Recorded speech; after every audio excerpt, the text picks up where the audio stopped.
हमारे साथ बातचीत करने के लिए हैं भारतीय जनता पार्टी के वरिष्ठ नेता, पूर्व अध्यक्ष और केंद्रीय मंत्री Nitin Gadkari ji. Nitin ji, Republic media network में आपका स्वागत है। सबसे पहला सवाल, क्योंकि सबसे बड़ी खबर, प्रधानमंत्री की सुरक्षा में चूक। पंजाब जा रहे थे, बहुत सारे विकास के कार्यों का उद्घाटन करने के लिए जा रहे थे, लेकिन 20 मिनट तक उन्हें बीच सड़क में रोक दिया गया। क्या कहेंगे?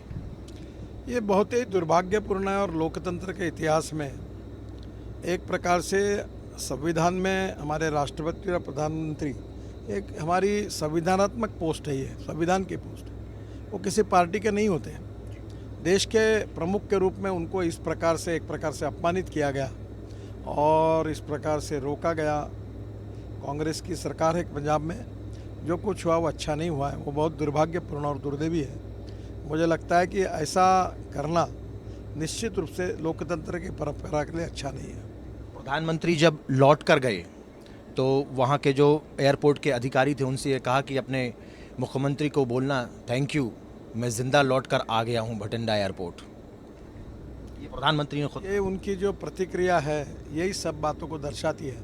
इसका मतलब पंजाब की सरकार ने जो चिंता करनी चाहिए थी, जो प्रोटेक्शन देना चाहिए था, रोड के बारे में जो बैरिकेडिंग करना चाहिए था, सब बातों में निग्लिजेंस दिखाया। किंबहुना उन्होंने प्रधानमंत्री का दौरा न हो इसके लिए पूरी कोशिश की।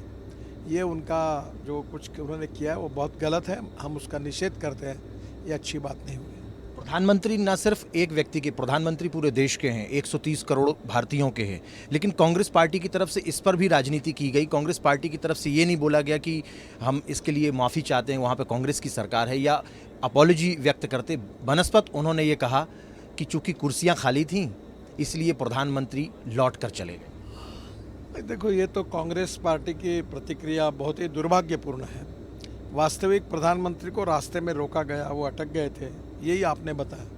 तो मुझे लगता है कि ये पूरी तरह झूठ है और इस प्रकार की राजनीति करना लोकतंत्र में अच्छी बात नहीं है। सर, आपको क्या लगता है, जिस राज्य में आने वाले दिनों में चुनाव होने वाले हैं उस राज्य में प्रधानमंत्री जाते हैं और उनकी सुरक्षा में चूक होती है, वहाँ का जो लॉ एंड ऑर्डर है पूरे तरीके से फेल साबित होता है, तो क्या उस राज्य में इस कंडीशन में चुनाव कराए जा सकते हैं? देखिए, इन सब बातों के विवादों में आज मैं कुछ नहीं कहूँगा, पर एक बात जरूर कहूँगा कि देश के प्रधानमंत्री के साथ ऐसा व्यवहार करना ये लोकतंत्र के लिए खतरा है और राज्य सरकार ने अपने कर्तव्यों का पालन नहीं किया है।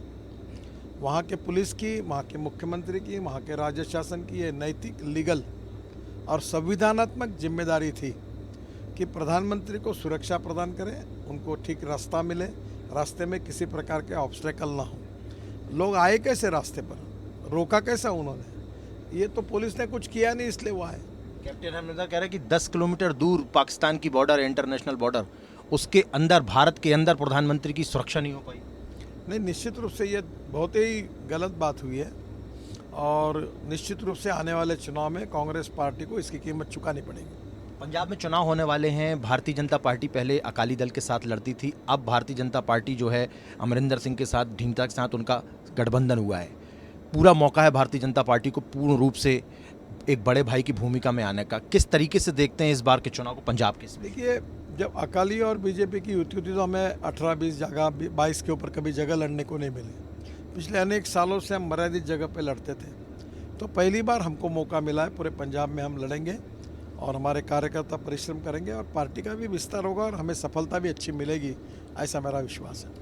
उत्तर प्रदेश की बात कर लेते हैं, क्योंकि सुबह से लगातार हम आपके साथ में हैं, आपकी इतनी बड़ी बड़ी रैलियां हो रही हैं, आप लगातार उत्तर प्रदेश आ रहे हैं। अभी तक उत्तर प्रदेश की यदि बात करें तो कितना आपने उत्तर प्रदेश को दे दिया है अपने मंत्रालय की तरफ से, और क्या कुछ और देने वाले हैं आने वाले समय में? देखो, अभी तक हमने 1,80,000 करोड़ रुपए खर्चा करके करीब 4,200 किलोमीटर का काम पूरा किया है। करीब 1,60,000 करोड़ के काम जो है वो प्रोसेस में है और करीब 26,000 करोड़ रुपए हमने लैंड एक्विजिशन के रूप में, पैसे के रूप में दिए हैं। तो यही 3-3.25 लाख करोड़ तो ऑलरेडी हुए हैं और मैंने ये विश्वास दिलाया कि आप डबल इंजन की सरकार लाओ, हमें सहयोग करो, आशीर्वाद दो। अगले 5 साल में हम 5 लाख करोड़ के रोड बनाएंगे और उत्तर प्रदेश की सड़कों को हम अमेरिका के स्टैंडर्ड का बराबर बनाएंगे, उससे भी अच्छा बनाएंगे। और ये बहुत बड़ी बात होगी कि पूरा वर्ल्ड उत्तर प्रदेश की तरफ देखेगा।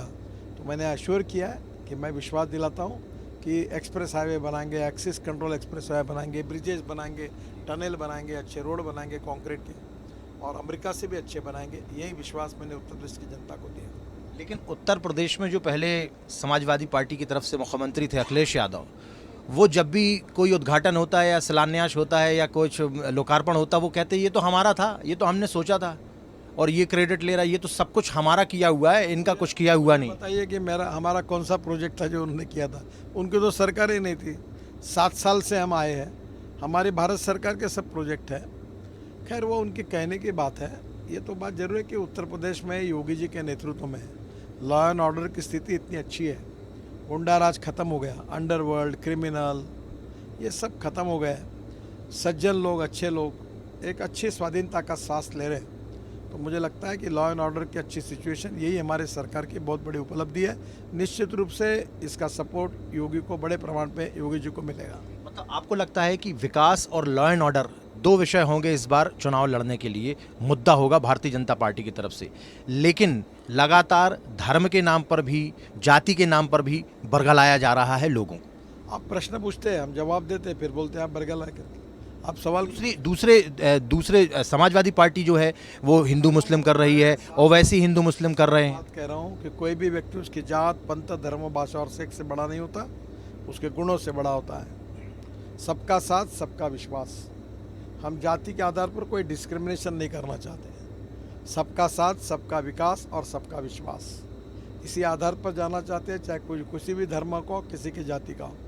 और हम अस्पृश्यता, जातीयता समाज से नष्ट करना चाहते हैं। सामाजिक समता, आर्थिक समता प्रस्तावित करना चाहते हैं और उसी के आधार पर नए भारत का निर्माण करना चाहते हैं। यही हमारा कन्विक्शन है, यही हमारा विचार है। राजनीति में इसकी कीमत चुकानी पड़ेगी तो चुकाएंगे, पर इसी मार्ग से जाएंगे और जातिवाद और सांप्रदायिकता की राजनीति को समाप्त करेंगे। यही हमारा मिशन है। लेकिन समाजवादी पार्टी के लोग बार बार राम मंदिर का जिक्र कर देते हैं, काशी विश्वनाथ कॉरिडोर का जिक्र कर देते हैं। अब वो कह रहे हैं कि भगवान कृष्ण हमारे सपने में आते हैं, अखिलेश यादव कहते हैं, और कहते हैं कि अब तुम्हारी सरकार बनने वाली है, तो शायद वही कुछ करें मथुरा का। भारतीय जनता पार्टी की तरफ से भी कई नेताओं ने बोला कि मथुरा से योगी जी को लड़वा दीजिए, अब मथुरा में एक भव्य कॉरिडोर बनना चाहिए। मैं ऐसे निरर्थक विषयों के विवादों में नहीं पड़ना चाहता और मैं आपको भी अनुरोध करूंगा। एक लोकतंत्र 4 पैरों पर खड़ा है। पहला इंडिपेंडेंट, इम्पार्शियल, फेयर जुडिशरी, दूसरा एग्जीक्यूटिव विंग, तीसरी है लेजिस्लेटिव विंग जिसमें एमएलए, एमपीज होते हैं, मंत्री होते हैं, और चौथी है मीडिया। हम सबको मिलकर लोकतंत्रों में गुणात्मक परिवर्तन करना है, लोकतंत्र को समृद्ध संपन्न करना है। नेता भी जिम्मेदारी से व्यवहार करें और मीडिया भी जिम्मेदारी से व्यवहार करें। हम सब अपनी मर्यादा का और जिम्मेदारी का और कर्तव्य का अगर पालन करेंगे तो ऐसे विवादात्मक विषय भी नहीं आएंगे, विवाद भी नहीं होंगे और लोकतंत्र में गुणात्मक सुधार होगा। मुझे लगता है कि हमने उस प्रक्रिया की तरफ जाने की प्रक्रिया में हम अपने तरफ से अच्छी शुरुआत करें। धीरे धीरे सभी लोग यही करेंगे और गुणात्मक परिवर्तन होगा, यही मेरा विश्वास है। सर, उत्तर प्रदेश में पिछले कुछ दिनों से लगातार एक चीज़ देखने को मिल रही है कि 200 करोड़, 250 करोड़, 25 किलो सोना, 200 किलो चांदी, ये निकल रहा है। अभी एक दिन पहले भी तमाम जगहों पे छापे बढ़ रहे हैं इनकम टैक्स के, और सीधे तौर पर कनेक्शन समाजवादी पार्टी से अखिलेश यादव से जोड़ा जा रहा है। और वो कहते हैं कि ये तो जानबूझकर ऐसा कर रहा है। पहले कहते हैं कि ये तो बीजेपी वाले का था, फिर बाद में बीजेपी वालों को अपॉलॉजी हुई तो फिर दूसरों की तरफ छापे मारना शुरू कर दिए उन्होंने। तो इसको लेकर राजनीति, देखो, डिपार्टमेंट अपने अपने काम करते हैं, न इसको कोई पॉलिटिकली ऑर्डर देता है, न कोई सरकार से कोई निर्देश मिलते हैं। वो अपने कर्तव्यों का पालन करता है। जिनके घर में मिला है पैसा तो वो कानूनी जवाब दे उसका। देखो, हर आदमी को अधिकार है कोर्ट में जाने का। अगर तुम्हारे यहाँ अनकाउंटेड मनी करोड़ों में मिलता है तो आपको जवाब देना पड़ेगा। अगर पैसा मिला है तो इसका अर्थ हमने कार्रवाई, हमारे विभाग के अधिकारियों ने कार्रवाई सही की है, ऐसा ही उसका अर्थ निकलता है। सर, आपने एक दिन पहले एक रैली में कहा कि हम बहुत जल्दी चीन की बॉर्डर तक रोड बना देंगे और बहुत जल्द ये हो जाएगा, और कांग्रेस की तरफ से बार बार ये कहा जाता रहा है कि चीन ने तो कब्जा कर लिया, गलवान वैली में झंडे फहरा दिए, जबकि भारत की जो आर्मी है उसने खुद तिरंगा वहाँ पर फहराया हुआ है। किस तरीके से देख? पहली बात तो ऐसे कि हमारी बॉर्डर जहाँ तक है हम रोड बना रहे हैं, बीआरओ की तरफ से बन रहे हैं। कारगिल के नीचे हम जोजिला टनल बना रहे हैं। अभी यही मैंने कहा आपको कि ये उत्तराखंड की तरफ से हम मानस सरोवर का रोड बना रहे हैं, वो नेपाल और चाइना के बॉर्डर तक जा रहा है। तो हमने ये तय किया, अभी हमने बांग्लादेश के लिए एक बड़ा ब्रिज बनाने के लिए लिया है जी। कल उत्तराखंड में वो ब्रिज बांग्लादेश के लिए बना रहे हैं। तो हमारा यही कहना है कि हम हमारे रोड अच्छे बना रहे हमारी जनता के लिए, हमारा उद्योग व्यापार सभी देशों के साथ बढ़े इसलिए अच्छा बना रहे। इसमें हम कोई राजनीति या कोई ऐसी अब बात नहीं है।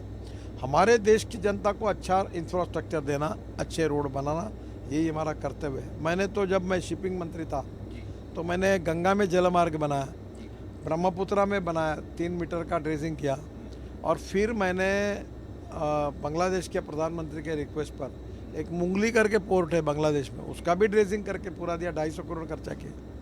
तो मुझे लगता है कि हम लोग विकास की राजनीति में हमारी संस्कृति है कि विश्व का कल्याण हो, सबका कल्याण हो, सबके यह जगह बेकारी, भूखमरी, बेरोजगारी दूर हो, गरीबी दूर हो, इसी भाव से हम काम करते हैं।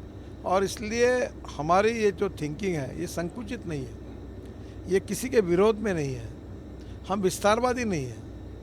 हमने हर समय मानवता की सहायता की है, और भगवान गौतम बुद्ध से लेकर भगवान महावीर तक और प्रभु रामचंद्र, भगवान श्री कृष्ण तक, हिंदू फिलॉसफी हो, बौद्ध धर्म हो, पूरे दुनिया में इसके बारे में एक चर्चा होती है। तो मुझे लगता है कि हमने हमारे बारे में सहिष्णुता, सरलता, सहजता, सर्वसमावेशकता, ये हमारी विशेषता है। और ये सब बातें समझनी होगी तो हिंदुत्व समझना होगा, हिंदू धर्म समझो तो विवेकानंद जी को पढ़िए, सुप्रीम कोर्ट का जजमेंट है उसमें हिंदुत्व की व्याख्या की, वो पढ़िए। जिन लोगों ने जीवन भर हिंदू और हिंदुत्व का कोई अभ्यास नहीं किया, अध्ययन नहीं किया, केवल इसका कारण न समझते हुए विरोध करते रहे, वो आज उसकी बात करने लगे।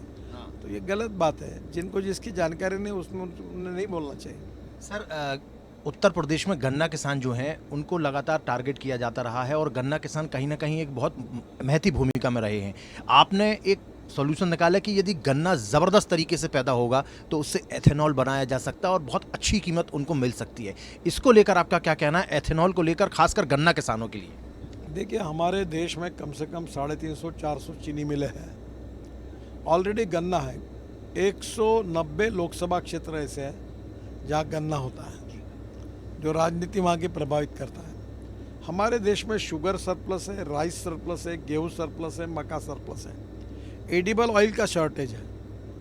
और इसलिए दूसरी बात ये कि हमारे यहाँ गन्ने के भाव सरकार तय करती है। इंटरनेशनल मार्केट, ग्लोबल इकोनॉमी का विचार न करते हुए गन्ने का भाव बढ़ते रहे। परिणाम ये हुआ कि हमारे यहाँ शक्कर का भाव 32 रुपये किलो है मिनिमम, और ब्राज़ील में 22 रुपये किलो है। तो वर्ल्ड मार्केट को ब्राज़ील कंट्रोल करता है, तो हमारी शुगर एक्सपोर्ट नहीं होती। अब हमारे देश में 310 लाख टन शुगर का प्रोडक्शन पिछले साल हुआ, और हमारी रिक्वायरमेंट 240 लाख टन है, यानी 70 लाख टन हमारा एक्सेस है। और एक तरफ इंटरनेशनल प्राइस से हम कम है, तो शुगर के बजाय इथेनॉल में जाएंगे तो किसानों को पैसे मिलेंगे, अच्छे भाव भी मिलेंगे। और इसलिए हमने अलाउ किया कि शुगर के जूस से इथेनॉल बनेगा, मोलाइसेस से इथेनॉल बनेगा, फिर 3% शुगर मोलाइसेस में डालकर BAV मोलाइसेस है उससे इथेनॉल बनेगा, और इथेनॉल के साथ राइस से इथेनॉल, कॉर्न से इथेनॉल, फूड ग्रेन से इथेनॉल की अनुमति दी। अभी 400 करोड़ लीटर इथेनॉल हमारे देश में बनता है, और हमारी रिक्वायरमेंट 4000 करोड़ लीटर की है, क्योंकि अब हमने फ्लेक्स इंजन भी लाया है। अभी केवल पेट्रोल में 10% जा रहा है, तो अब फ्लेक्स इंजन के कारण 100% पेट्रोल के बजाय इथेनॉल चलेगा। तो मुझे लगता है कि निश्चित रूप से इथेनॉल की मांग बढ़ेगी तो किसानों को फ़ायदा मिलेगा, किसानों को अच्छे भाव मिलेंगे। गांव में अभी 350-400 इथेनॉल की फैक्ट्री है, अब वो 1000 फैक्ट्री खुल जाएगी। आज राइस 350 लाख टन हमारा गोडाउन में पड़ा है, रखने के लिए जगह नहीं है। पंजाब और हरियाणा में राइस पानी में ख़राब होता है क्योंकि वो मंडी में बाहर पड़ा हुआ है, अब उससे इथेनॉल बनेगा। और ये जो 8 लाख करोड़ का इंपोर्ट है हमारा, वो ऐसे ही चलता रहेगा तो 5 साल में 25 लाख करोड़ का होगा। ये 25 लाख करोड़ के बजाय 8-10 लाख करोड़ अगर हमारे देश में ईंधन तैयार होगा तो पोल्यूशन भी कम होगा। पेट्रोल डीजल का पोल्यूशन ज़्यादा है, import substitute, cost effective, pollution free और इंडिजिनस। तो आज अभी मुझे खुशी है कि मैंने फ्लेक्स इंजन की एडवाइजरी निकाल दी है। अब जिसके कारण स्वाभाविक रूप से अभी हुंडई, टोयोटो और सुजुकी तीनों ने एक्सेप्ट किया, बाकी ने भी किया है। तो अब इसके बाद फ्लेक्स इंजन यानी आप 100% पेट्रोल डालो या 100% इथेनॉल डालो। अब बजाज और TVS ने स्कूटर और बाइक इसकी बना ली है, इसकी बसेस हमारे यहाँ नागपुर में चलती थी। तो अब डीजल पेट्रोल के बजाय इथेनॉल ईंधन होगा, तो उसकी खपत 100% पेट्रोल के अल्टरनेटिव में चलेगा, तो हमारा इंपोर्ट कम होगा, प्रदूषण कम होगा, हमारे गांव में लोगों को रोजगार मिलेगा, किसानों के फसल को उनको सही दाम मिलेंगे। तो ये विन विन सिचुएशन है और ये बहुत अच्छा होगा कि हम इसको करें। फिर पराली से जो जलाते हैं पराली का बहुत बड़ा उससे हमने बायो सीएनजी, बायो एलएनजी बनाने की टेक्नोलॉजी आई। मैंने अपना खुद का ट्रैक्टर बायो सीएनजी पे कन्वर्ट किया, 1 लाख रुपए की बचत हुई, प्रदूषण नहीं के बराबर है। अब इलेक्ट्रिक ट्रैक्टर आ रहा है। मैं ग्रीन हाइड्रोजन की गाड़ी मैंने टोयोटो से, जापान से आई है, मैं यहाँ फरीदाबाद में ग्रीन हाइड्रोजन खरीदी करके इंडियन ऑयल से मैं वो गाड़ी 15 दिन में लगाऊंगा, चलाऊंगा, आपको सबको दिखाऊंगा, ताकि ग्रीन हाइड्रोजन हमारा भविष्य का फ्यूल है। जो पानी से हाइड्रोजन और ऑक्सीजन अलग करना इलेक्ट्रोलाइज़र की मदद से, और इलेक्ट्रोलाइज़र के लिए जो बिजली लगती है वो सोलर पावर और विंड पावर, विंड एनर्जी छोटी सी विंड मिल है, तो हम वो पावर से करेंगे तो पावर की कॉस्ट 70%, तो पावर सस्ती। और जो गंदा पानी है शहरों में उसको रिसाइकलिंग करके, उसको अलग करके, उस पानी का उपयोग करके हम लोग ग्रीन हाइड्रोजन बनाएंगे। अब आने वाले समय में ट्रक, हमारी बसेस, हमारी स्कूटर, हमारी कार, हमारे रेलवे के इंजन, हमारे हवाई जहाज ग्रीन हाइड्रोजन पे चलेंगे। हमारी steel factory, chemical factory, pharmaceutical factory, steel, सब जगह पर अब कोयले के बजाय ग्रीन हाइड्रोजन हुआ, उसका उपयोग होगा। और अब 3000 करोड़ का ग्रीन हाइड्रोजन मिशन लाया है भारत सरकार ने। तो भविष्य हमारा, हम एनर्जी को इंपोर्ट करने वाले नहीं, एनर्जी को एक्सपोर्ट करने वाला आत्मनिर्भर भारत बने, यही हमारा उद्देश्य है। और निश्चित रूप से हम ग्रीन हाइड्रोजन को इंपोर्ट करने वाले देश बनेंगे। एक अंतिम सवाल जानना चाहता हूं, क्योंकि उत्तर प्रदेश के लगातार आप दौरे कर रहे हैं, कितनी सीटें आपको लगती हैं मिलने वाली हैं उत्तर प्रदेश में 2022? जितनी सीटें हमको मिली थी उतनी ही या उससे ज़्यादा सीटें हमको मिलेगी, और योगी जी और केशव जी के नेतृत्व में फिर से एक बार हम जीतेंगे, यही मेरा विश्वास है। बहुत बहुत धन्यवाद हमारे साथ बातचीत करने के लिए। Himanshu Tiwari, Republic media network.